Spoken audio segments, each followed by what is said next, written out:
त्वमेव त्वमेव बन्धुश्च सखा त्वमेव त्वमेव विद्या द्रविडं त्वमेव त्वमेव सर्वं मम देव देवा। श्री गर्ग संहिता के गोलोक खंड का तीसरा अध्याय। भगवान श्री कृष्ण के श्री विग्रह में श्री विष्णु आदि का प्रवेश, देवताओं द्वारा भगवान की स्तुति, भगवान का अवतार लेने का निश्चय, श्री राधा जी की चिंता और भगवान का उन्हें सांत्वना प्रदान करना। श्री बहुलाश्व जी ने पूछा, मुने, परात्पर महात्मा भगवान श्री कृष्णचंद्र का दर्शन प्राप्त कर संपूर्ण देवताओं ने आगे क्या किया, मुझे ये बताने की कृपा करें। श्री नारद जी कहते हैं, राजन, उस समय सबके देखते देखते अष्टभुजाधारी वैकुंठाधिपति भगवान श्री हरि उठे और साक्षात भगवान श्री कृष्ण के श्री विग्रह में लीन हो गए। उसी समय कोटि सूर्यों के समान तेजस्वी प्रचंड पराक्रमी पूर्ण स्वरूप भगवान नृसिंह जी पधारे और भगवान श्री कृष्ण के तेज में वे भी समा गए। इसके बाद सहस्त्र भुजाओं से सुशोभित श्वेत दीप के स्वामी विराट पुरुष, जिनके शुभ्र रथ में सफ़ेद रंग के लाख घोड़े जुते हुए थे, उस रथ पर आरूढ़ होकर वहां आए। उनके साथ श्री लक्ष्मी जी भी थीं। वे अनेक प्रकार के अपने आयुधों से संपन्न थे। पार्षदगण चारों ओर से उनकी सेवा में उपस्थित थे। वे भगवान भी उसी समय श्री कृष्ण के श्री विग्रह में सहसा प्रविष्ट हो गए। फिर वे पूर्ण स्वरूप कमल लोचन भगवान श्री राम स्वयं वहां पधारे। उनके हाथ में धनुष और बाण थे तथा साथ में श्री सीता जी और भरत आदि तीनों भाई भी थे। उनका दिव्य रथ 10 करोड़ सूर्यों के समान प्रकाशमान था। उस पर निरंतर चंवर डुलाए जा रहे थे। असंख्य वानर यूथपति उनकी रक्षा के कार्य में संलग्न थे। उस रथ के 1 लाख चक्कों से मेघों की गर्जना के समान गंभीर ध्वनि निकल रही थी। उस पर लाख ध्वजाएं फहरा रही थीं। उस रथ में लाख घोड़े जुते हुए थे। वह रथ स्वर्णमय था। उसी पर बैठकर भगवान श्री राम वहाँ पधारे थे। वे भी श्री कृष्णचंद्र के दिव्य विग्रह में लीन हो गए। फिर उसी समय साक्षात यज्ञ नारायण श्री हरि वहाँ पधारे, जो प्रलय काल की जाज्वल्यमान अग्निशिखा के समान उद्वासित हो रहे थे। देवेश्वर यज्ञ अपनी धर्मपत्नी दक्षिणा के साथ ज्योतिर्मय रथ पर बैठे दिखाई देते थे। वे भी उस समय श्याम विग्रह भगवान श्री कृष्णचंद्र में लीन हो गए। तत्पश्चात साक्षात भगवान नर नारायण वहाँ पधारे। उनके शरीर की कांति मेघ के समान श्याम थी। उनके 4 भुजाएं थीं, नेत्र विशाल थे और वे मुनि के वेश में थे। उनके सिर का जटाजूट कौंधती हुई करोड़ों बिजलियों के समान दीप्तिमान था।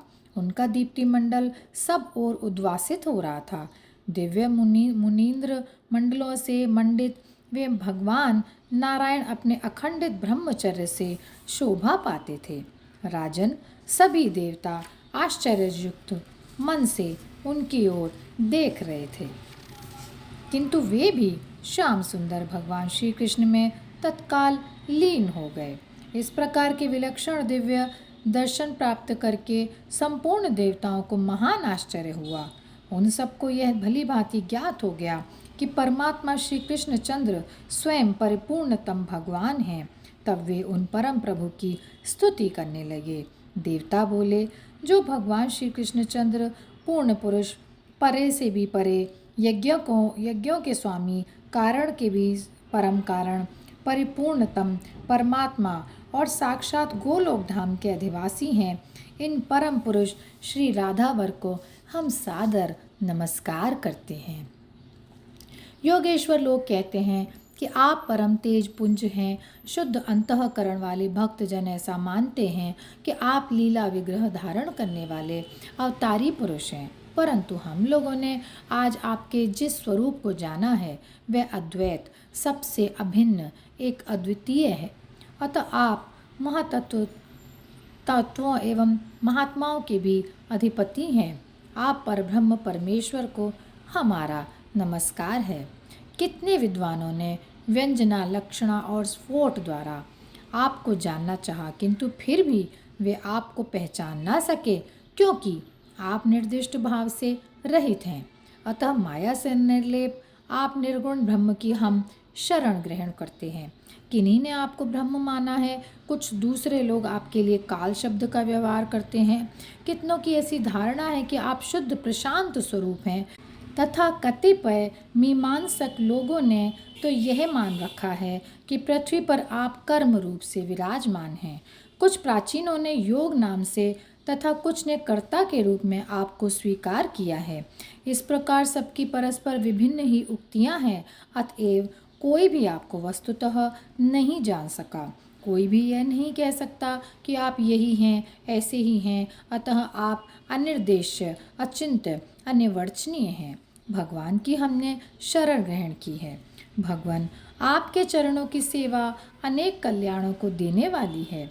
उसे छोड़कर जो तीर्थ, यज्ञ और तप का आचरण करते हैं अथवा ज्ञान के द्वारा जो प्रसिद्ध हो गए हैं, उन्हें बहुत से विघ्नों का सामना करना पड़ता है। वे सफलता प्राप्त नहीं कर सकते। भगवान, अब हम आपसे क्या निवेदन करें?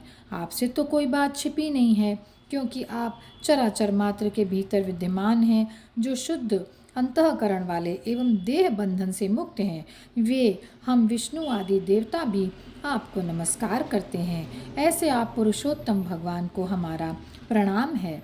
जो श्री राधिका जी के हृदय को सुशोभित करने वाले सुंदर चंद्रहार हैं, गोपियों के नेत्र और जीवन के मूल आधार हैं, तथा ध्वजा की भांति गोलोक धाम को अलंकृत कर रहे हैं, वे आदि देव भगवान आप संकट में पड़े हुए हम देवताओं की रक्षा करें। भगवान, आप वृंदावन के स्वामी हैं, गिरिराजपति भी कहलाते हैं। आप व्रज के अधिनायक हैं। गोपाल के रूप में अवतार ग्रहण करके अनेक प्रकार की नित्य विहार लीलाएं करते हैं। श्री राधिका जी के प्राण वल्लभ एवं श्रुतिधरों के भी आप स्वामी हैं। आप ही गोवर्धनधारी हैं। अब आप धर्म के भार को उद्धारण करने वाली इस पृथ्वी का उद्धार करने की कृपा करें। श्री नारद जी कहते हैं, इस प्रकार स्तुति करने पर गोकुलेश्वर साक्षात भगवान श्री कृष्णचंद्र प्रणाम करते हुए देवताओं को संबोधित करके मेघ के समान गंभीर वाणी में बोले। श्री कृष्ण भगवान ने कहा, ब्रह्मा, शंकर एवं अन्य देवताओं, तुम सब मेरी बात सुनो। मेरे आदेशानुसार तुम लोग अपने अंशों से देवियों के साथ यदुकुल में जन्म धारण करो। मैं भी अवतार लूँगा और मेरे द्वारा पृथ्वी का भार दूर होगा। मेरा यह अवतार यदुकुल में होगा और मैं तुम्हारे सब कार्य सिद्ध करूँगा। वेद मेरी वाणी, ब्राह्मण मुख और गौएं मेरा शरीर हैं। आप सभी देवता मेरे अंग हैं। साधु पुरुष तो हृदय में वास करने वाले मेरे प्राण ही हैं। अतः प्रत्येक युग में जब दंभपूर्ण दुष्टों द्वारा इन्हें पीड़ा होती है और धर्म, यज्ञ तथा दया पर भी आघात पहुँचता है, तब मैं स्वयं अपने आप को भूतल पर प्रकट कर देता हूँ। श्री नारद जी कहते हैं, जिस समय जगतपति भगवान श्री कृष्णचंद्र इस प्रकार बातें कर रहे थे, उसी क्षण अब प्राणनाथ से मेरा वियोग हो जाएगा, यह समझकर श्री राधिका जी व्याकुल हो गईं और दावानल से दग्ध लता की भांति मूर्छित होकर गिर पड़ी। उनके शरीर में अश्रु, कंप, रोमांच आदि सात्विक भावों का उदय हो गया। श्री राधिका जी ने कहा, आप पृथ्वी का भार उतारने के लिए भूमंडल पर अवश्य पधारें, परंतु मेरी एक प्रतिज्ञा है, उसे भी सुन लें प्राणनाथ। आपके चले जाने पर एक क्षण भी मैं यहाँ जीवन धारण नहीं कर सकूंगी। यदि आप मेरी इस प्रतिज्ञा पर ध्यान नहीं दे रहे हैं तो मैं दोबारा भी कह रही हूँ, अब मेरे प्राण अधर तक पहुँचने को अत्यंत विहल हैं। ये इस शरीर से वैसे ही उड़ जाएंगे जैसे कपूर के धूलिकण। श्री भगवान बोले, राधिके, तुम विषाद मत करो, मैं तुम्हारे साथ चलूँगा और पृथ्वी का भार दूर करूँगा। मेरे द्वारा तुम्हारी बात अवश्य पूर्ण होगी। श्री राधिका जी ने कहा, परंतु प्रभो, जहाँ वृंदावन नहीं है, यमुना नदी नहीं है और गोवर्धन पर्वत भी नहीं है, वहाँ मेरे मन को सुख नहीं मिलता।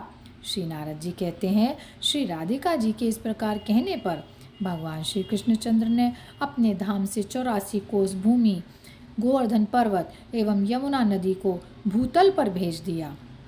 उस समय संपूर्ण देवताओं के साथ ब्रह्मा जी ने परिपूर्णतम भगवान श्री कृष्ण को बार बार प्रणाम करके कहा। श्री ब्रह्मा जी ने पूछा, भगवान, मेरे लिए कौन सा स्थान होगा? आप कहाँ पधारेंगे तथा ये संपूर्ण देवता कहाँ उत्पन्न होकर किन ग्रहों में रहेंगे और किन किन नामों से इनकी प्रसिद्धि होगी? श्री भगवान ने कहा, मैं स्वयं वसुदेव और देवकी के यहाँ प्रकट होऊंगा। मेरे कला स्वरूप ये शेष रोहिणी के गर्भ से जन्म लेंगे, इसमें संशय नहीं है।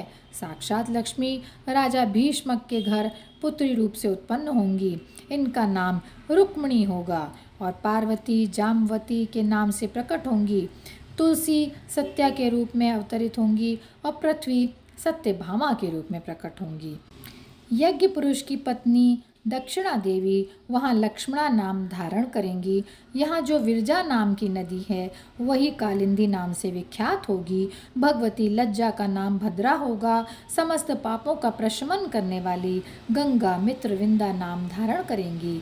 जो इस समय कामदेव हैं वे ही रुक्मिणी के गर्भ से प्रद्युम्न रूप में उत्पन्न होंगे। प्रद्युम्न के घर तुम्हारा अवतार होगा। उस समय तुम्हें अनिरुद्ध कहा जाएगा, इसमें कुछ भी संदेह नहीं है। ये वसु जो द्रोण के नाम से प्रसिद्ध हैं व्रज में नंद होंगे और स्वयं इनकी प्राण प्रिया धरा देवी यशोदा नाम धारण करेंगी। सुचंद्र वृषभानु बनेंगे तथा इनकी सहधर्मिणी कलावती धराधाम पर कीर्ति के नाम से प्रसिद्ध होंगी। फिर उन्हीं के यहाँ इन श्री राधिका जी का प्राकट्य होगा। मैं व्रजमंडल में गोपियों के साथ सदा रास विहार करूँगा। और यहीं पर गोलोक खंड का 3रा अध्याय समाप्त होता है। जय श्री कृष्णा, जय श्री कृष्णा, जय श्री कृष्णा।